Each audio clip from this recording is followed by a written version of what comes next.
Eu sempre achei que essas histórias de fantasmas eram só lenda, coisas que as pessoas inventam para dar medo nos outros. Mas, quando fui passar um fim de semana na casa do meu amigo Marcos, no interior, a coisa mudou completamente. Marcos morava em uma casa velha, daquelas que você só vê em filmes de terror. Ele me disse que a casa tinha uma história, mas eu não dei muita atenção, achando que ele estava só tentando me assustar. Até que, numa noite qualquer, ele me contou sobre Teresa Bicuda, uma mulher que, segundo ele, tinha sido a grande mistério da cidade. Diziam que ela morreu há muitos anos, em circunstâncias bem estranhas, e que desde então, seu espírito assombrava as casas ao redor. Claro que eu ri disso, até mesmo pela descrição do nome. Teresa Bicuda parecia nome de personagem inventado, mas Marcos não parecia tão tranquilo ao falar sobre ela. Ele me falou de alguns relatos que ouviu quando era criança, de pessoas que diziam ver uma mulher de cabelo longo, com uma aparência deformada, rondando os arredores da casa. Eu não acreditava nisso, então continuei comendo meu lanche, achando que era só uma história para nos fazer parar de falar sobre outras coisas.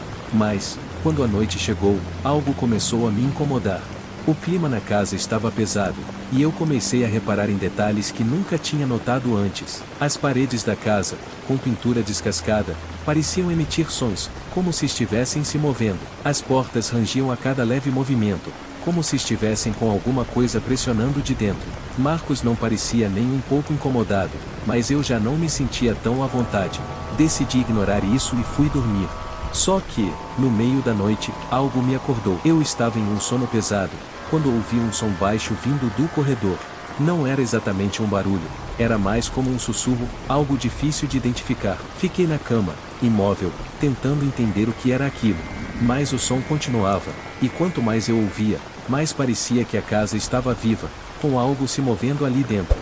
Decidi me levantar e ver o que era, e foi quando a sensação de que algo estava errado realmente me atingiu. Eu já tinha ouvido falar que, quando as casas ficam muito antigas, começam a fazer barulhos, mas nada me preparou para o que eu vi. O corredor estava vazio, mas havia uma sensação estranha no ar, algo que não conseguia explicar. As sombras no canto do corredor pareciam mais densas, mais ameaçadoras. Eu sabia que não era só minha mente. Algo estava ali. A sensação de ser observado ficou ainda mais forte. Eu voltei para o quarto, sem coragem de sair novamente, e tentei convencer a mim mesmo de que era apenas minha imaginação, mas não conseguia parar de olhar para a porta, com medo de que algo fosse aparecer por ali. A sensação de que Teresa Bicuda, ou o que quer que fosse, estava se aproximando, me fez ficar tenso a noite inteira. Na manhã seguinte, tentei conversar com Marcos sobre a noite. Ele estava tranquilo, como se nada de estranho tivesse acontecido, e tentou desconversar, dizendo que era apenas o som da casa velha, algo que sempre aconteceu. Mas eu não conseguia tirar da cabeça aquela sensação de que algo estava errado. Enquanto tomávamos café, ele me contou mais sobre a história de Teresa Bicuda, e foi aí que algo me chamou a atenção. Ele disse que a casa onde estávamos hospedados tinha sido construída em um terreno que, antes, havia pertencido à família de Teresa. Segundo a história, ela sempre foi uma mulher muito isolada, ninguém sabia muito sobre ela, mas as pessoas falavam que ela fazia rituais estranhos. Ninguém sabia se era só fofoca ou algo mais, mas a verdade era que a morte de Teresa, muitos anos atrás, ainda mexia com a cidade. Ela teria morrido em circunstâncias misteriosas, e a história que circulava era de que seu corpo nunca foi encontrado, apenas sua cabeça, encontrada em um poço antigo no quintal da casa onde vivia. Marcos me disse isso com uma leve risada, como se fosse apenas mais uma história sem fundamento, mas eu não conseguia mais rir. O clima na casa parecia diferente. As coisas estavam mais tensas, e eu já não conseguia mais pensar em outra coisa. A sensação de estar sendo observado nunca passou, e eu ainda me lembrava da visão daquelas sombras no corredor. A ideia de que Teresa Bicuda, ou algo relacionado a ela, estivesse por ali me atormentava. Depois do café, decidi dar uma caminhada pela cidade para espairecer. A cidade era pequena, mas ainda assim, me senti mais aliviado ao sair da casa e sentir o ar fresco. A caminhada me ajudou a clarear a mente, mas, mesmo assim, quando voltei, a sensação de desconforto voltou com força. Estava começando a escurecer, e eu sabia que passar a noite ali, sozinho com meus pensamentos, seria difícil. Quando entrei na casa, algo estava diferente. A porta estava entreaberta, o que me fez pensar que Marcos teria ido dar uma volta, mas quando entrei, Vi que ele estava sentado no sofá, olhando fixamente para algo que eu não conseguia ver. Ele parecia tenso, com o olhar perdido, como se estivesse em transe. Perguntei o que estava acontecendo, e ele, com a voz baixa, respondeu que tinha ouvido um barulho estranho vindo do andar de cima. Eu tentei me manter calmo e disse que provavelmente seria só o vento ou o som da casa, mas Marcos parecia muito mais abalado do que eu imaginava, e aquilo começou a me incomodar ainda mais. À noite, eu estava no quarto, tentando dormir, quando ouvi um ruído de novo, mas dessa vez, parecia mais próximo, como se alguém estivesse andando lentamente pelo corredor. Eu fiquei parado, com o coração acelerado, tentando entender o que estava acontecendo. Olhei pela janela, mas não vi nada. O som continuava, e a sensação de que algo estava me observando, cada vez mais perto, fez com que eu me levantasse e começasse a procurar. Quando saí do quarto, o corredor estava vazio, mas o barulho continuava, e foi então que, ao olhar para o fim do corredor, vi uma sombra se movendo lentamente.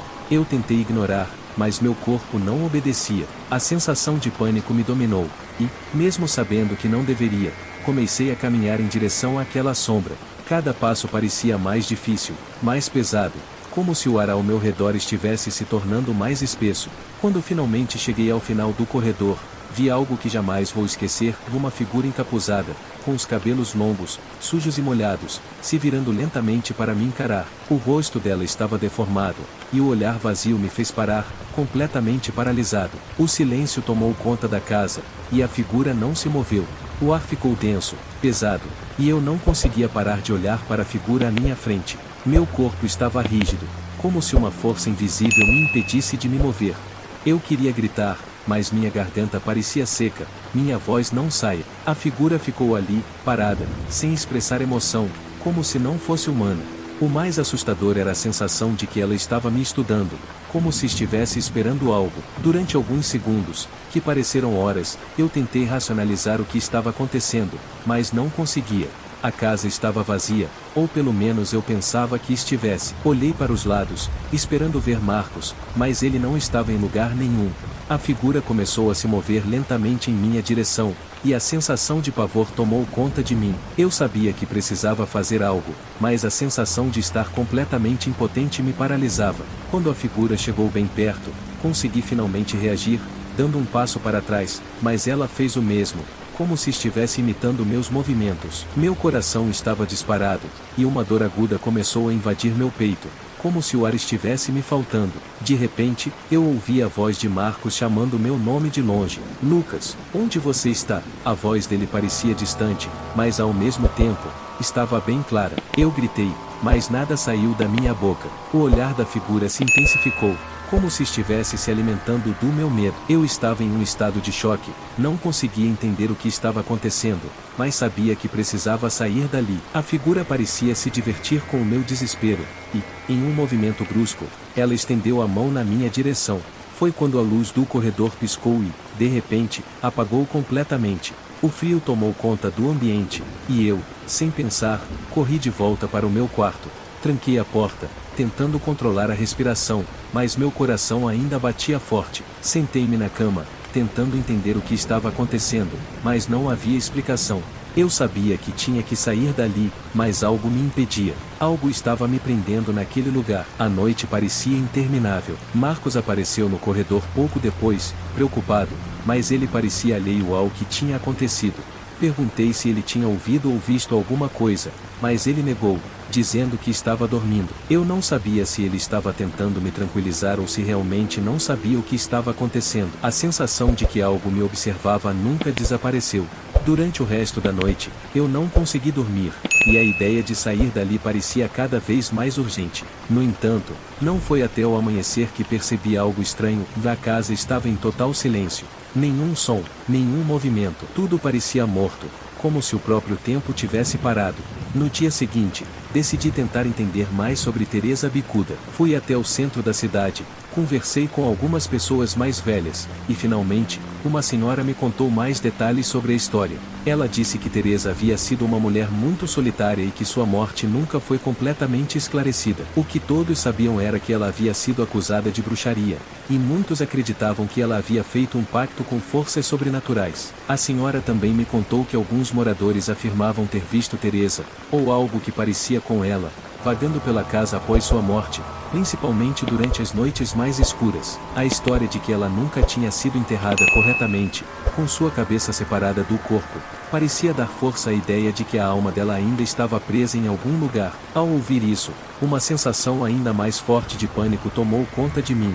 Eu precisava sair dali, mas sabia que não seria fácil. A ideia de estar sendo perseguido por algo que nem mesmo as pessoas da cidade conseguiam explicar me aterrorizava, e eu não sabia mais em quem confiar. Enquanto caminhava de volta para casa, eu sentia a presença de algo me seguindo, algo que estava sempre por perto. A sensação de estar sendo observado nunca desapareceu. Eu não sabia o que mais poderia acontecer, mas sabia que, no fundo, aquilo ainda não tinha acabado. Estava apenas começando. Os dias seguintes foram insuportáveis. Cada ruído, cada sombra no canto do meu olho parecia uma confirmação de que algo estava me vigiando. Eu já não sabia mais o que era real e o que estava apenas na minha cabeça. Tentei dormir, mas os pesadelos eram constantes, sempre com a imagem de Teresa bicuda me observando de longe, sua expressão impassível, mas carregada de um ódio silencioso que parecia me consumir por dentro. Marcos não entendia. Ele estava preocupado, claro, mas não conseguia sentir o que eu estava sentindo, e, por mais que tentasse, não conseguia me acalmar. Quando contei para ele sobre a história da mulher e o que eu tinha descoberto, ele riu, achando que eu estava apenas paranoico. Mas, para mim, tudo estava cada vez mais claro. A figura de Teresa bicuda, ou o que restava dela, ainda estava por ali, de alguma forma. Uma noite, quando finalmente consegui dormir um pouco, acordei com um barulho vindo do corredor. Era como se alguém estivesse caminhando lentamente, fazendo o piso render a cada passo. Fiquei imóvel, ouvindo, meu corpo inteiro tenso. A escuridão do quarto parecia se tornar mais densa, como se estivesse engolindo tudo ao meu redor. O som continuou, se aproximando da minha porta. Eu sabia que não era Marcos, ele estava dormindo ao meu lado. O som parou bem na frente da porta, e eu pude ouvir uma respiração pesada, quase como um sussurro, vindo do outro lado. Meu coração acelerou, e a sensação de estar sendo observado se intensificou. A respiração foi se tornando mais rápida, mais pesada, como se algo estivesse prestes a atacar. E então, o barulho cessou. Eu fiquei ali, esperando, imóvel, por o que parecia uma eternidade. Não tive coragem de me mover, com medo de que qualquer movimento fosse o suficiente para chamar a atenção daquilo. Quando finalmente a coragem me tomou e eu fui abrir a porta, não havia nada. O corredor estava vazio. Eu não sabia mais o que fazer. Em um momento de desespero, resolvi voltar a procurar por respostas. Fui até a biblioteca da cidade, e por horas procurei mais informações sobre Teresa bicuda e sua história. Depois de muito procurar, encontrei uma referência a um ritual de purificação que alguns locais acreditavam ser capaz de libertar espíritos perdidos. Era uma prática antiga, esquecida pela maioria, mas que ainda era mencionada em alguns escritos. O ritual envolvia acender uma vela especial e recitar palavras que, segundo a lenda, poderiam libertar o espírito que estava preso. Eu não sabia se aquilo funcionaria, mas era a única chance que eu tinha.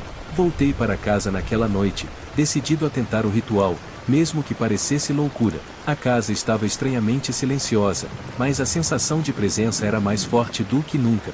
Quando me preparei para começar o ritual, acendi a vela, coloquei a chama bem na frente de uma foto de Teresa que eu tinha encontrado na biblioteca e comecei a recitar as palavras do antigo texto. No começo, nada aconteceu, mas então, a chama da vela começou a oscilar, como se fosse puxada por uma força invisível.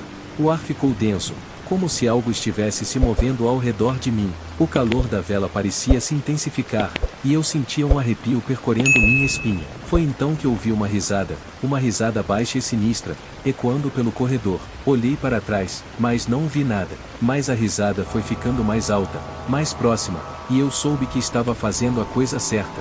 Eu não sabia o que aconteceria, mas algo me dizia que esse era o único caminho. Quando terminei as palavras do ritual, um silêncio pesado tomou conta da casa. A risada cessou, e a sensação de estar sendo vigiado começou a desaparecer lentamente. Eu fiquei ali, esperando, sem saber o que esperar. A luz da vela começou a enfraquecer, e, por um momento, tudo parecia voltar ao normal. Mas então, um último suspiro de ar gelado passou por mim, e a vela se apagou. Eu estava exausto, meu corpo inteiro tremia. Olhei em volta, e pela primeira vez em dias, não senti mais aquela presença. Teresa bicuda parecia ter se ido. No entanto, eu não sabia se o que havia acontecido ali era o fim. Mesmo assim, eu sentia que a casa estava mais leve, como se um peso invisível tivesse sido tirado. Na manhã seguinte, Marcos me perguntou o que eu tinha feito, já que eu parecia mais calmo. Eu não contei a ele sobre o ritual. Eu sabia que ele não acreditaria, mas eu também não queria mais pensar nisso. No entanto, algo em meu olhar devia ter dado alguma pista, porque ele não me perguntou mais nada. Eu sabia que, de algum modo, eu tinha superado aquela situação, mas também sabia que Teresa Bicuda nunca seria completamente esquecida. Ela ainda estava lá, em algum lugar, esperando por algo. Talvez por mais uma alma, talvez a minha. Mesmo depois de tudo o que aconteceu, eu não consegui afastar totalmente a sensação de que Teresa Bicuda ainda estava por ali, mas ela nunca mais apareceu. A casa voltou a ser mais tranquila, o ar não estava mais pesado e a sensação de estar sendo vigiado desapareceu, pelo menos, por fora. No entanto, dentro de mim, algo ainda permanecia. Não foi um alívio completo. Marcos tentou me convencer de que a casa estava realmente limpa agora, que eu deveria tentar seguir em frente, mas eu sabia que as coisas nunca mais seriam como antes. A experiência me marcou de uma forma que não sabia como explicar.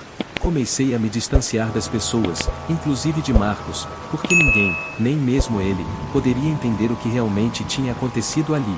Até hoje, eu não sei se Teresa Bicuda estava realmente presa naquele lugar ou se era tudo uma criação da minha mente, mas a sensação de medo, de algo inexplicável, sempre esteve comigo depois daquele dia. O tempo passou, e a vida seguiu, mas a história daquela mulher nunca me deixou. Eu continuei morando na cidade, e o tio Marcos, que sempre foi o mais cético de todos, passou a me visitar com mais frequência, como se sentisse que algo me afetava, mesmo que eu nunca tivesse dito mais nada sobre o que vivi. Nunca mais voltei para aquela casa, e, por mais que as visitas de Marcos se tornassem mais regulares, havia algo ali que me fazia ficar com medo, uma sensação persistente de que o mal nunca tinha saído de verdade. De vez em quando a noite fica muito quieta e o vento bate na janela, ainda sinto como se alguém estivesse ali, do meu lado, esperando. E, às vezes, quando olho no espelho, tenho a impressão de ver uma figura, só por um segundo, refletida atrás de mim. Às vezes, ainda ouço a risada de Teresa Bicuda, mas não sei mais se é real ou se sou eu criando essa sensação em minha mente. Eu só sei que, de alguma forma, aquele fantasma nunca vai me deixar em paz, e o que aconteceu naquela casa, naquelas noites frias, vai me acompanhar para sempre. Se você gosta de relatos de terror, inscreva-se agora mesmo no nosso canal para não perder os próximos relatos assustadores.